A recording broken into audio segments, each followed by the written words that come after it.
너는 진짜 남편 잘 만난 줄 알아? 맨날 집에서 놀다가 돈이나 쓸어 다니고 남편은 밖에서 뼈 빠지게 일해서 돈 벌어다 주는데 말이야.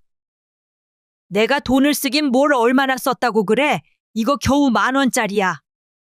너는 10,000원이 우스워. 나가서 일해봐. 10,000원 벌려면 얼마나 고생을 해야 하는지도 모르고 우습게 알고 있네. 돈 버는 게 힘든 건 나도 알고 있어. 그런데 내가 겨우 10,000원도 내 마음대로 못 쓸 정도냐고. 100만 원, 10만 원도 아니고 단돈 10,000원인데. 갑자기 왜 이래? 일도 안 하는 사람이 돈이나 아껴 쓰라고 하는 말인데. 당신이 나한테 일 그만두라고 했잖아. 그래 놓고 왜 이제 와서 사람을 백수 취급을 해? 친구들 만나서 커피 한 잔 마시는 것도 눈치를 주지 않나? 10,000원짜리 티셔츠 한 벌 사 입는 것도 뭐라고 하니까 내가 숨이 막혀서 살 수가 없어. 내가 뭐 틀린 말 했어? 그냥 좀 아껴 쓰라는 건데 그게 그렇게 듣기 싫어. 오늘 이야기 속의 주인공은 57세 김 씨와 그녀의 남편에 대한 사연입니다. 김 씨는 시간을 되돌릴 수만 있다면 절대로 회사를 그만두지 않았을 거예요. 남편 때문에 전업주부가 되어 살았는데 그 이후로 매일 매순간 후회하지 않은 적이 없었습니다. 모든 집안일과 육아는 물론 시부모 병수발까지 전업주부라는 이유 하나만으로 전부 김 씨의 몫이 되었어요. 주말도 휴가도 없는 일이었고 집안일의 특성상 잘한다고 티가 나지도 않았기 때문에 남들이 알아주는 것도 아니었죠. 남들은 뭐라 생각하든 아무 상관없었지만 남편의 문제였습니다.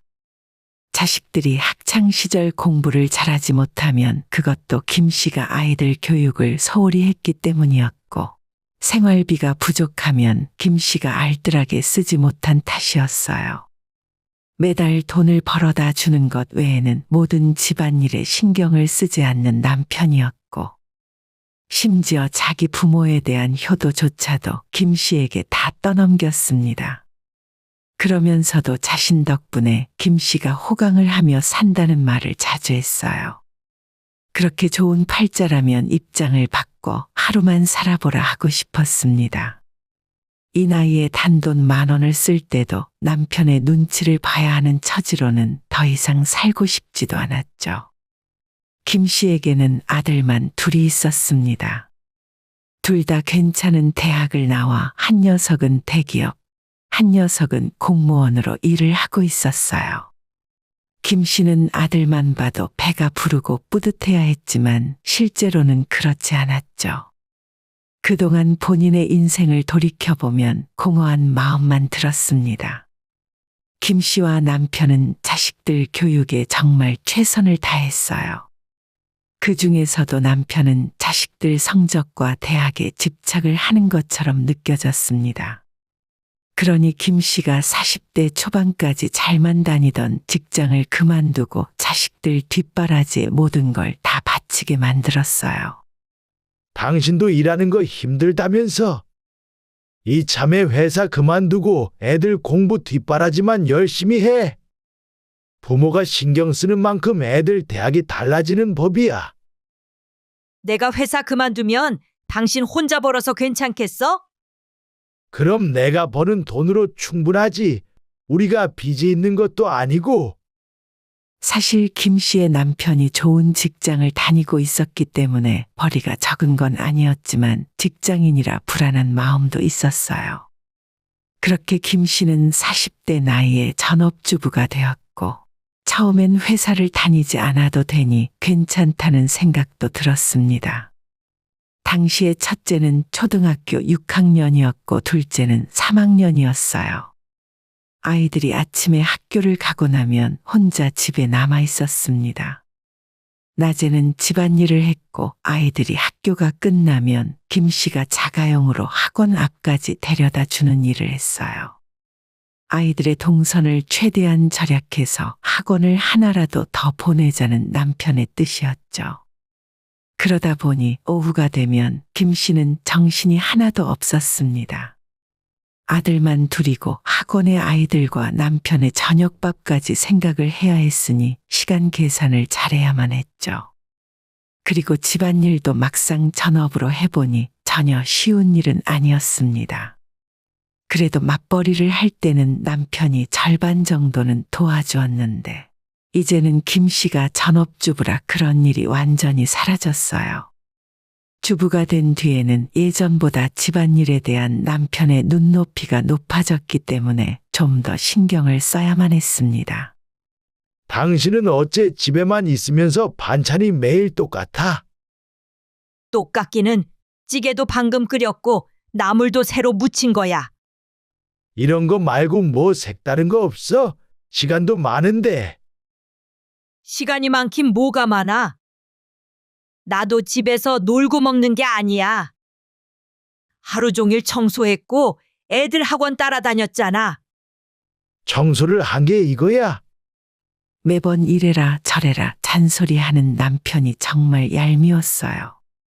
그렇게 오랜 시간 동안 구박을 받으며 김 씨는 자신도 모르게 위축이 되고 점점 자격지심이 생겨났어요. 자기가 돈을 벌지 않으니 집안일을 더 열심히 해야겠다는 생각도 하게 되었습니다. 애미야, 오늘 뭐 하니? 나 병원 가야 하는데 2시까지 우리 집에 와라. 병원이요? 저 선우학원 데려다 줘야 하는데. 그럼 내가 병원 가는데 버스 타고 가야 하니? 넌 집에서 놀고 먹는 애가 전화만 하면 바쁜 척이야. 그렇게 시어머니를 모시고 병원에 도착해 아슬아슬하게 진료를 마쳤어요. 그리고 다시 어머님 댁에 모셔다 드렸고 아들의 학교로 달려갔습니다. 날씨는 제법 쌀쌀했지만 김 씨는 등줄기에 땀이 흐르는 것이 느껴졌어요. 이런 일은 한두 번이 아니었습니다. 김 씨가 일을 할 때는 시부모님들도 며느리를 약간 어려워했었는데 일을 그만두고 전업주부가 된 뒤로는 시도 때도 없이 불러냈어요. 기사 노릇을 할 때도 있었고 집안일이나 시댁의 행사가 있을 때마다 매번 찾아가 일을 해야 했습니다. 그리고 그 누구도 그런 일을 이상하다고 생각하지 않았어요. 남편은 전업주부가 시댁 일을 돕는 건 당연하다는 입장이었고 시부모들은 자기 아들이 벌어오는 돈으로 먹고 사는 며느리에게 이 정도 일은 시킬 수도 있다고 생각하는 것 같았죠. 이런 취급을 받을 때면 속에서 화가 치밀어 오르다가도 그렇게나 출근하기 싫었던 직장이 그리워지기도 했습니다. 하지만 가장 큰 문제는 돈 쓰는 것과 관련된 일들이었죠. 매달 남편에게 생활비를 받고 살아야 했기 때문에 가계부를 써야 했어요. 남편은 한 달에 한두 번 가계부 검사를 했기 때문에 항상 감시를 받는 기분이 들었습니다. 뭘 사더라도 남의 돈으로 사는 것 같았고 세일 제품이 아니면 잔소리를 하루 종일 하는 남편이었어요. 둘이 벌어 여유 있게 살다가 남편의 월급으로만 생활을 하다 보니 항상 살림에 쫓기는 기분이 들었습니다. 그걸 이번에 꼭 사야 돼. 남편이 이런 말을 할 때마다 김 씨는 작아지는 기분이 들었어요. 그렇게 살다 보니 어느덧 세월이 지나 두 아들 모두 대학에 들어갔고 이제야 한숨 돌릴 수 있겠다 싶었죠. 밥상에 이게 뭐야? 내가 이런 거 먹고 나가서 일을 할 수 있겠어? 돈은 다 어디에 쓰는 건지 모르겠다니까. 아이들을 내보낸 뒤로 남편은 점점 더 타박이 심해졌습니다. 식사는 물론이고 집안 청소 상태나 빨래까지 하나하나 트집을 잡으며 김 씨를 못살게 굴었죠. 하도 잔소리를 하길래 하루는 날을 잡고 아침부터 몇 시간 동안 온 집안을 다 뒤집으며 청소를 했고 남편 좋아하는 닭백숙까지 끓여 준비했어요.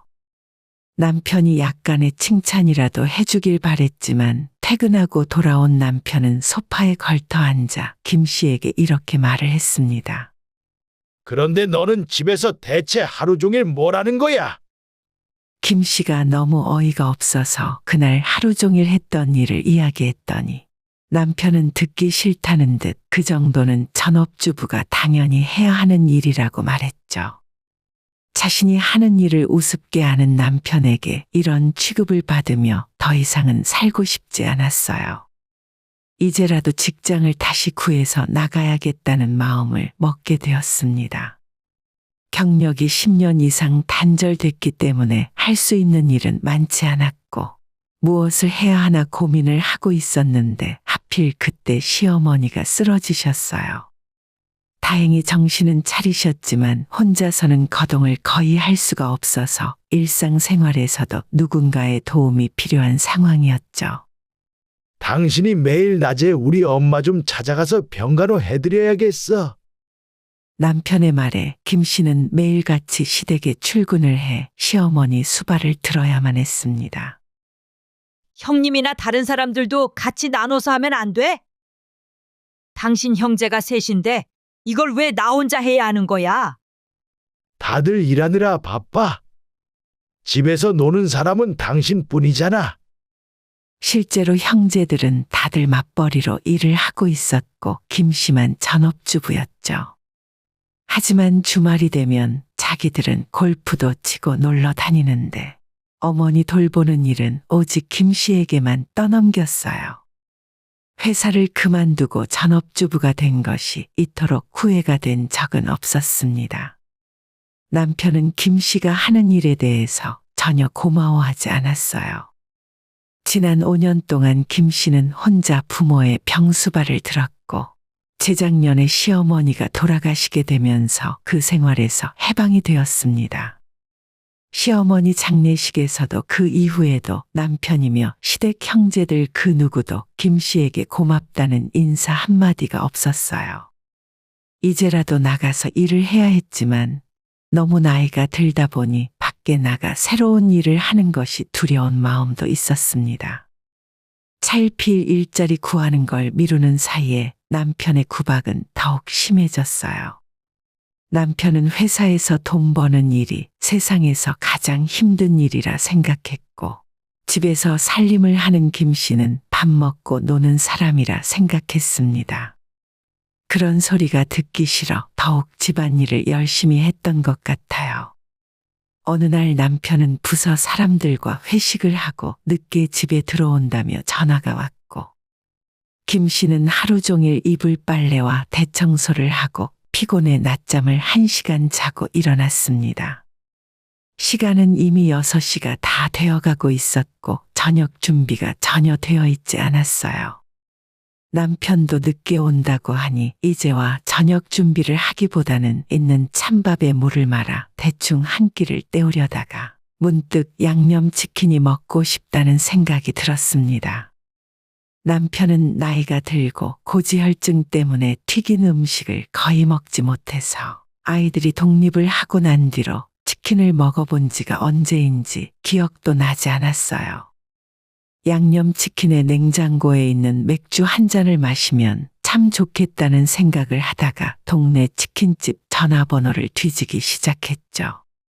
주문 전화를 하려고 핸드폰 버튼을 누르려는 찰나에 갑자기 남편의 얼굴이 떠올랐습니다.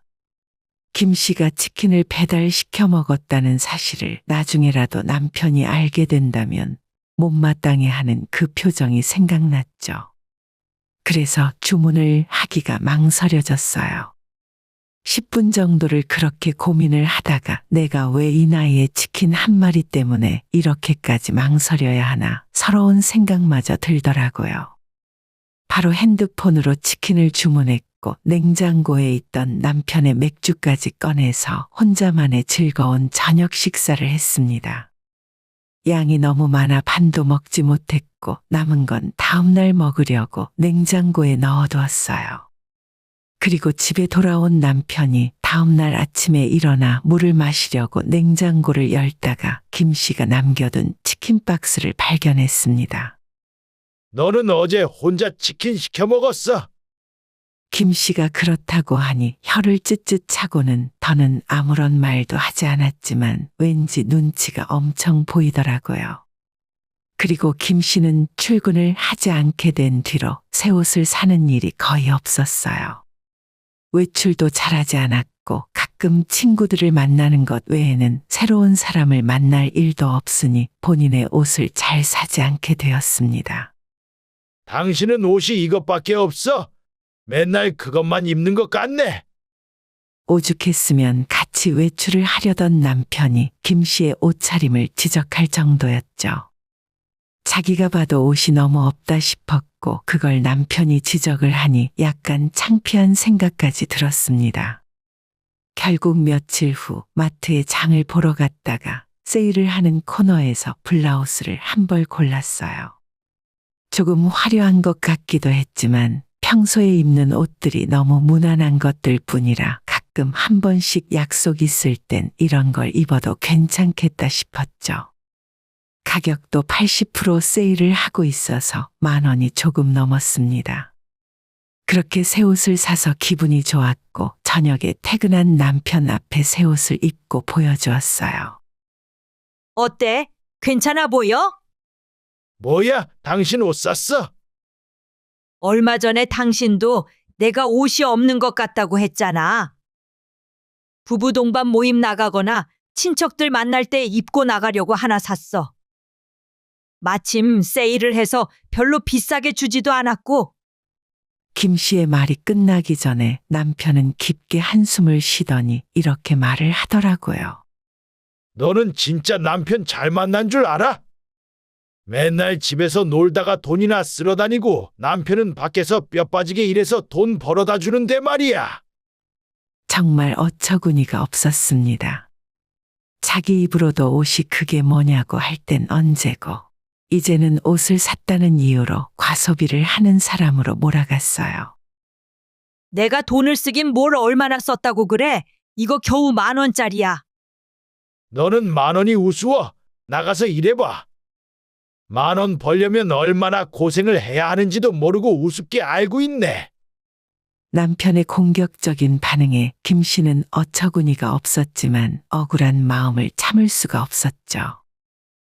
돈 버는 게 힘든 건 나도 알고 있어. 그런데 내가 겨우 10,000원도 내 마음대로 못 쓸 정도냐고. 100만 원, 10만 원도 아니고 단돈 10,000원인데. 갑자기 왜 이래? 일도 안 하는 사람이 돈이나 아껴 쓰라고 하는 말인데. 당신이 나한테 일 그만두라고 했잖아. 그래 놓고 왜 이제 와서 사람을 백수 취급을 해? 가끔 치킨 한 마리 시켜 먹는 걸로도 뭐라 하고 10,000원짜리 티셔츠 한 벌 사 입는 것도 뭐라고 하니까 내가 숨이 막혀서 살 수가 없어. 내가 뭐 틀린 말 했어? 그냥 좀 아껴 쓰라는 건데 그게 그렇게 듣기 싫어? 김 씨는 더 이상 잔소리가 듣기 싫어 안방문을 쾅 소리나게 닫고 들어왔어요. 평소 같으면 남편도 방에 들어와 잔소리를 이어갔겠지만 그날은 김 씨의 반항이 의외였는지 쫓아오지도 않았습니다. 더 이상은 이렇게 무시를 당하면서 살고 싶지 않았어요. 그나마 남아있던 미운 정마저 이젠 다 떨어져 나가는 것 같았습니다. 남편도 김 씨에게 화가 많이 났고 김 씨도 남편 얼굴도 보기 싫었어요. 부부는 꼭 필요한 말이 아니면 서로에게 한마디도 하지 않았습니다. 남편은 그저 흔한 부부싸움이라 생각했겠지만 김 씨는 이제 더 이상 남편과 한 집에 살 수 없다 생각했고 그날부터 혼자 조용히 이혼을 준비하게 되었어요. 이 인간에게 빌부터 살지 않으려면 어떤 일이라도 할 수 있다는 생각에 바로 다음 날부터 일자리를 알아보기 시작했고 주변 친구의 권유로 일자리 지원센터를 찾아 전문가에게 상담을 받았습니다. 그곳에서 요양보호사 일을 알게 되었고 그 일은 잘할 수 있을 것 같았어요.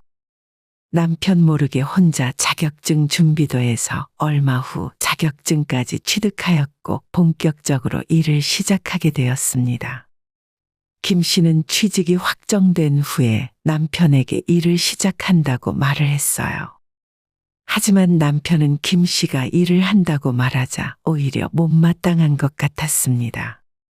집에 있을 때는 그렇게 놀고 먹는다며 한심하게 생각하더니 막상 일을 하러 나간다고 하자 싫은 기색을 보이는 것이 웃겼어요. 너가 이제 와서 무슨 일을 한다고 그래? 그냥 집에서 살림이나 잘하면 그만이지. 그냥 당신한테 더 이상 돈 달라 소리하기 싫어서 내가 벌면 내 마음대로 쓸 수 있잖아. 마음대로 해. 너가 돈 벌면 생활비 안 줘도 되고 나야 좋지. 그래서 말인데 우리 이제 이혼하자. 뭐 이혼? 김 씨의 이혼 선언에 남편은 펄쩍 뛰며 화를 냈어요. 그동안 내 돈으로 놀고 먹고 살더니 이제 이혼하자는 거야. 남편이 생각하는 김 씨는 딱 놀고 먹는 사람이었어요. 내가 이 집에서 아들 대학 보내는 거 뒷바라지하고 시어머니 돌아가실 때까지 나 혼자 수발 들었어.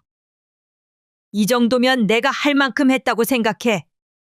그래, 너 맘대로 해봐. 돈 한 푼 없이 나가서 얼마나 잘 사는지 두고 보자.